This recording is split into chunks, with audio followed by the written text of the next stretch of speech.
What is an ETF? It's a question I'm asked quite often. Again, it's another one of those crazy acronyms that's thrown around like crazy. You hear the financial pundits talk about it all the time. ETF this, ETF that. Well, what does it mean? Might be throwing you off a little bit. Again, quite simply, an ETF, what it stands for is Exchange Traded Fund.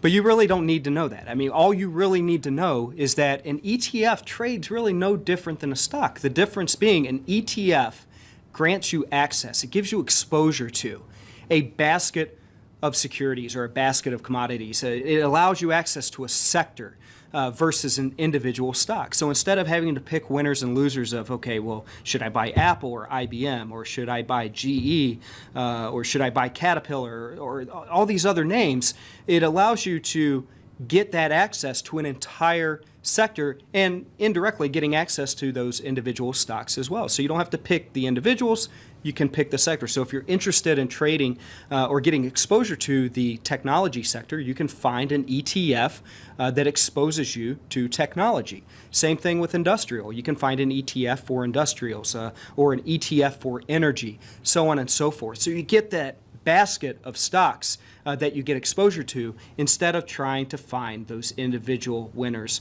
and or losers. Now, this is completely different from the mutual fund days, but similar that you get that broad exposure. But with the mutual funds, you'd buy in one day, and if you sold it, you wouldn't get access to it until the following day, so on and so forth.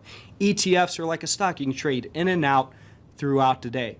It's a pretty amazing product if you think about it, and we've come a long way over the years. So ETFs, give them a look.